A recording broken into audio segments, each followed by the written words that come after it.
नमस्कार। आज हम ओशन वोंग की बेहद चर्चित और भावनात्मक रूप से गहरी किताब on earth way briefly gorgeous पर विस्तार से बात कर रहे हैं। नमस्कार। हाँ, ये किताब वाकई बहुत असरदार है। हमारे पास इस किताब का एक विस्तृत हिंदी सारांश है जो इसके कई महत्वपूर्ण पहलुओं को सामने लाता है। मतलब कहानी के प्लॉट से लेकर इसके भावनात्मक और दार्शनिक आयामों तक। अच्छा, तो ये सारांश हमें एक अच्छी बुनियाद देगा चर्चा के लिए? हाँ, तो आज हम इसी सारांश के आधार पर मतलब इस उपन्यास के अनूठेपन को समझने की कोशिश करेंगे। इसके मुख्य विचार क्या है? ये पाठक पर कैसा भावनात्मक असर छोड़ता है? हम्म यह किताब, जैसा कि पता है, एक आत्मकथात्मक उपन्यास के रूप में लिखी गई है। इसमें एक बेटा अपनी अनपढ़ वियतनामी माँ को एक लंबा पत्र लिख रहा है। हाँ, ये फॉर्मेट ही अपने आप में अनोखा है। चलिए, इस अनोखी दुनिया में उतरते हैं और देखते हैं कि यह हमें कहाँ ले जाती है। बिल्कुल। तो कहानी का केंद्र है एक युवा किरदार जिसका उपनाम है लिटिल डॉग। ओह। वो वियतनाम युद्ध के बाद अपने परिवार के साथ अमेरिका आता है। हम्म जैसा कि स्रोत सामग्री बताती है, उनका जीवन आसान नहीं है। उन्हें अमेरिका में गरीबी, सांस्कृतिक अलगाव और सामाजिक भेदभाव का सामना करना पड़ता है। हाँ, ये अनुभव उसके जीवन और कहानी की पृष्ठभूमि तैयार करते हैं। और ये सिर्फ बाहरी संघर्षों की कहानी नहीं है जो इसे खास बनाता है। अच्छा। हाँ, ये उन अंदरूनी कश्मकशों को भी बड़ी गहराई से टटोलती है जो एक प्रवासी महसूस करता है। अपनी पहचान गढ़ने की जद्दोजहद, एक नई जमीन में अपनी जड़ों को महसूस करने की कोशिश। बिल्कुल। और ये सिर्फ आर्थिक या सामाजिक मुश्किलें नहीं है, बल्कि ये एक सांस्कृतिक द्वंद्व भी है। अपनी विरासत और नए माहौल के बीच मतलब संतुलन खोजने का एक निरंतर प्रयास। सही। स्रोत इस बात पर जोर देता है कि ये अनुभव लिटिल डॉग के नजरिए को कैसे आकार देते हैं। बिल्कुल।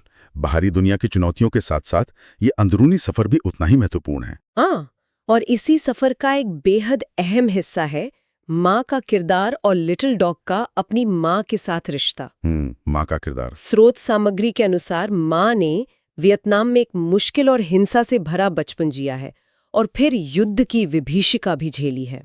ये अनुभव उसके व्यक्तित्व और उसके व्यवहार पर गहरी छाप छोड़ते हैं। हाँ, और यही अनुभव माँ बेटे के रिश्ते को जटिल बनाते हैं। जैसा कि सारांश में उल्लेख है, उनके बीच सीधी बातचीत मतलब विचारों का खुला आदान प्रदान बहुत सीमित है। अच्छा। माँ अपनी भावनाओं को व्यक्त करने में संघर्ष करती है, शायद अपने अतीत के बोझ तले दबी हुई। बेटा भी अपनी दुनिया और अपनी भावनाओं को पूरी तरह से साझा नहीं कर पाता। लेकिन इस खामोशी के बावजूद उनके बीच एक गहरा अनकहा भावनात्मक संबंध है। प्यार भी है, तनाव भी है, समझ भी है और शायद गलतफहमी भी। ये रिश्ता कई परतों वाला है। ये वाकई दिलचस्प है कि कैसे बिना ज्यादा बातचीत के भी इतना गहरा रिश्ता दिखाया गया है। और यहीं पर भाषा का पहलू और भी महत्वपूर्ण हो जाता है ना? बिल्कुल। ये पूरा उपन्यास ही एक पत्र है जो बेटा अपनी माँ को लिख रहा है। और विडंबना देखिए, माँ उस भाषा को पढ़ ही नहीं सकती जिसमें ये पत्र लिखा गया है, अंग्रेजी। हाँ, ये उपन्यास का शायद सबसे मार्मिक और दिल को छू लेने वाला पहलू है। ये सिर्फ एक प्लॉट डिवाइस नहीं है, ये अपने आप में एक गहरा प्रतीक है। प्रतीक किस तरह का? ये उन अनकहे शब्दों, अधूरी बातचीत और भावनाओं के बारे में है जो अक्सर परिवारों में, खासकर प्रवासी परिवारों में पीढ़ी दर पीढ़ी मौजूद रहती हैं। ये सवाल उठाता है कि हम बिना शब्दों के कैसे संवाद करते हैं। और ये पीढ़ीगत दर्द का मुद्दा भी उठाता है, जैसा आपने पहले इशारा किया था। हाँ, कैसे युद्ध, विस्थापन और आघात का दर्द बिना जाहिर किए भी खामोशी से एक पीढ़ी से दूसरी पीढ़ी तक पहुंच जाता है। बिल्कुल। यह पत्र एक तरह से उन सभी अनकही बातों को आवाज देने की कोशिश है, भले ही वो आवाज सीधे माँ तक न पहुंचे। बिल्कुल। ये उस खाई को पाटने की एक कोशिश है जो भाषा, अनुभव और पीढ़ी के अंतर ने बनाई है। बेटा अपनी कहानी, अपनी पहचान, अपने प्यार और अपने दर्द को दर्ज कर रहा है, शायद इस उम्मीद में कि कहीं ना कहीं, किसी ना किसी रूप में ये समझा जाएगा। ये खामोशियों को तोड़ने का एक साहित्यिक प्रयास है, उन खामोशियों को जो अक्सर शब्दों से ज्यादा भारी होती हैं। इन पारिवारिक रिश्तों और प्रवासी अनुभव के साथ साथ लिटिल डॉग की अपनी व्यक्तिगत पहचान की खोज भी मतलब कहानी के केंद्र में है। हाँ, वो सिर्फ किसी का बेटा या एक प्रवासी नहीं है। से वो खुद को समझने की कोशिश कर रहा है। स्रोत सामग्री में उसके समलैंगिक अनुभवों और पहचान का जिक्र प्रमुखता से है, खासकर ट्रेवर नाम के एक अन्य युवक के साथ उसके रिश्ते का। हाँ, और ये रिश्ता भी कहानी के ब्रीफली गॉर्जस वाले विचार को, मतलब उस क्षणिक सुंदरता वाले विचार को दर्शाता है। अच्छा, कैसे? ये रिश्ता जुनून, कोमलता और अपनेपन के पलों से भरा है, लेकिन साथ ही इसमें दर्द, सामाजिक दबाव और नशे की लत जैसी मुश्किलों का साया भी है। ये सिर्फ एक रोमांटिक कहानी नहीं है। तो फिर क्या है ये? ये लिटिल डॉग के लिए अपनी LGBTQ+ पहचान को स्वीकार करने, उसे समझने और एक ऐसे समाज में जीने के संघर्ष का प्रतीक है जो अक्सर भिन्नता को स्वीकार नहीं करता या उसे कह सकते हैं कि खतरनाक मानता है। तो ये रिश्ता एक सुरक्षित पनाहगाह भी है और एक युद्ध का मैदान भी, ऐसा कह सकते हैं? कुछ मायनों में हाँ। ये व्यक्तिगत स्वतंत्रता और आत्मस्वीकृति की तलाश का एक महत्वपूर्ण हिस्सा है। ट्रेवर के साथ उसका रिश्ता उसे खुद को जानने का मौका देता है। लेकिन ये उसे अमेरिकी समाज के कठोर यथार्थ से भी रूबरू कराता है, जैसे कि ग्रामीण इलाकों में व्याप्त होमोफोबिया, नस्लवाद और आर्थिक तंगी इतनी दर्दनाक हो सकती है, खासकर उन लोगों के लिए जो हाशिए पर हैं। ये सिर्फ गिलव स्टोरी से कहीं ज्यादा गहरी बात है। वाकई, और इन सब भावनात्मक और सामाजिक जटिलताओं को व्यक्त करने के लिए, जैसा कि सारांश जोर देता है, लेखक ने भाषा का बहुत अनूठा इस्तेमाल किया है। हाँ, भाषा का इस्तेमाल। कहा गया है कि उपन्यास की भाषा गद्य होते हुए भी कविता जैसी है।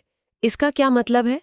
ये कहानी कहने के तरीके को कैसे प्रभावित करता है? इसका मतलब है कि वोंग सिर्फ तथ्यों या घटनाओं को बयान नहीं कर रहे हैं, वो शब्दों के जरिए संवेदनाएं जगाते हैं, चित्र बनाते हैं और भावनाओं की गहराई तक पहुंचते हैं। अच्छा। भाषा यहाँ सिर्फ संवाद का माध्यम नहीं, बल्कि अनुभव का हिस्सा है। स्रोत सामग्री बताती है कि वे यथार्थ की कठोरता, यादों की धुंधली परछाइयों, प्रेम की क्षणिक सुंदरता और पीड़ा की स्थायी चुभन जैसे विषयों को काव्यात्मक भाषा के जरिए उकेरते हैं। तो क्या ये काव्यात्मकता कहानी के विषयों को और प्रभावी बनाती है? आपको ऐसा लगता है? निश्चित रूप से। ये काव्यात्मक शैली पाठक को पात्रों के आंतरिक संसार से सीधे जोड़ती है। ये उन भावनाओं और अनुभवों को व्यक्त करने में मदद करती है जिन्हें सीधी सपाट भाषा में कहना मुश्किल होता है, जैसे कि आघात का एहसास, स्मृति का बोझ या बिना शर्त प्यार की अनुभूति। भाषा की ये सुंदरता कहानी के अक्सर क्रूर यथार्थ के साथ एक तनाव पैदा करती है, जो ब्रीफली गॉर्जस वाले केंद्रीय विचार को और पुष्ट करता है। अच्छा, ये तनाव। हाँ, ये दिखाता है कि कैसे भयानक परिस्थितियों में भी सुंदरता के, कोमलता के क्षण खोजे जा सकते हैं और कैसे भाषा उन क्षणों को पकड़ सकती है।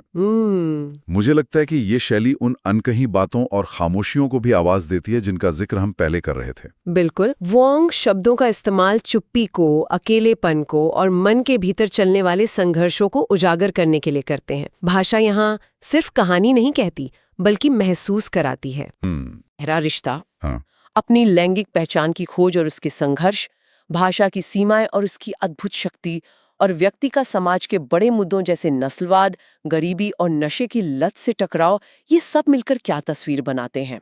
इसका कुल मतलब क्या निकलता है? इसका मतलब यह है कि यह उपन्यास किसी एक लेबल या श्रेणी में फिट नहीं होता।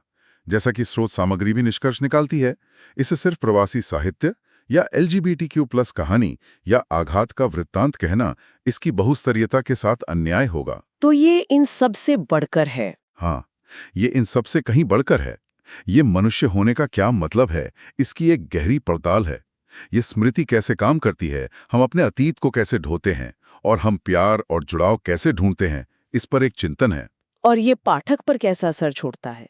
आपने कहा था असरदार है शुरू में। हाँ, ये एक ऐसी किताब है जो भावनात्मक रूप से झकझोर देती है। ये सुंदर भी है और दर्दनाक भी।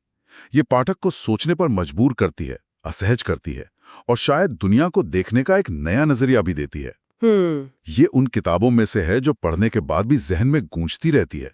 इसकी काव्यात्मक भाषा और भावनात्मक ईमानदारी पाठक को सीधे दिल से जोड़ती है। और अंत में किताब का शीर्षक on earth way briefly gorgeous, इस धरती पर हम क्षण भर के लिए शानदार हैं।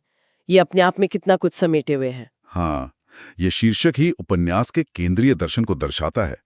ये जीवन की क्षणभंगुरता की बात करता है, हमारे अस्तित्व की, हमारी सुंदरता की, हमारी खुशियों और हमारे दुखों की। मतलब सब कुछ थोड़े समय के लिए है। हाँ, और ये कहता है कि शायद इसी क्षणभंगुरता में ही जीवन की तीव्रता और उसका महत्व छुपा है।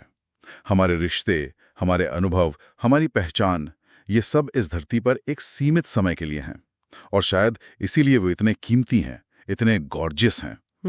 ये हमें याद दिलाता है कि दर्द और संघर्ष के बीच भी सुंदरता और मायने खोजने की मानवीय क्षमता अद्भुत है। ओशन वॉन्ग की ये कृति निश्चित रूप से एक गहरा और यादगार अनुभव है। ये सिर्फ एक कहानी नहीं बल्कि भावनाओं, यादों और मानवीय अस्तित्व की जटिलताओं का एक कोलाज है। बिल्कुल। और इस पूरी चर्चा के बाद एक विचार जो सोचने के लिए छोड़ा जा सकता है वो ये है, ये किताब हमें अपनी खुद की जिंदगी, अपनी यादों और अपने रिश्तों में मौजूद अनकही बातों के बारे में क्या सोचने पर मजबूर करती है। हाँ, ये एक अच्छा सवाल है। हम अपने भीतर किन सच्चाइयों को दबाए रखते हैं और क्यों?